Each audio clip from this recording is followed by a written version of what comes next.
What is your view on psychological egoism? If we're all ultimately acting out of self-interest, then does altruism have any merit? I don't think the question's well posed. And it's one of those questions that leads into a philosophical dead end because it's not well posed. There isn't any such thing as self-interest.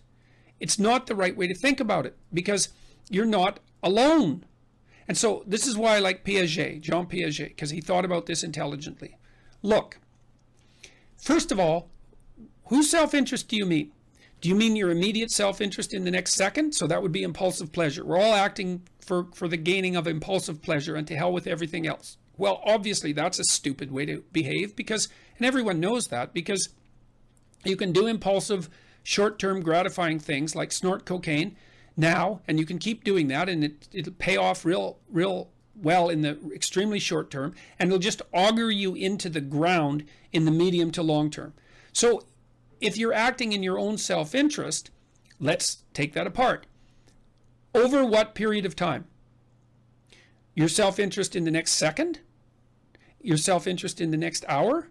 Like if you're impulsive and you want to gratify an impulse, you're obviously acting in your self-interest in the next second or the next 2 seconds or the next minute. But you'll pay for that.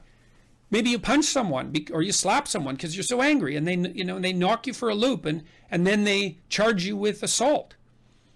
So, well, it was great in your self-interest in the second, but like future, remember that Simpsons episode?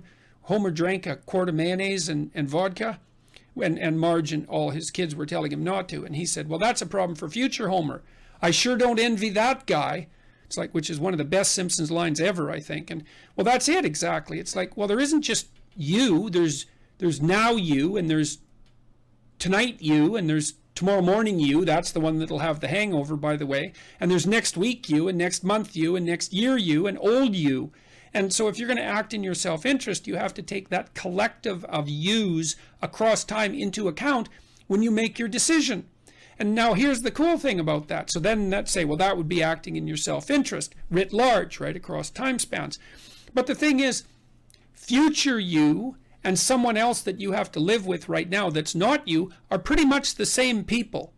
And so if you're going to act in your self-interest and you have other people around you, then you also want to act in their self-interest because otherwise they won't like you. They won't cooperate with you and they won't compete with you in a reasonable manner. And so that's going to be a catastrophe.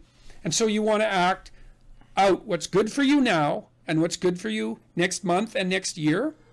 And you want to do that in a way that's good for you and your family and your community right now, next week, and next year. And you're going to take all those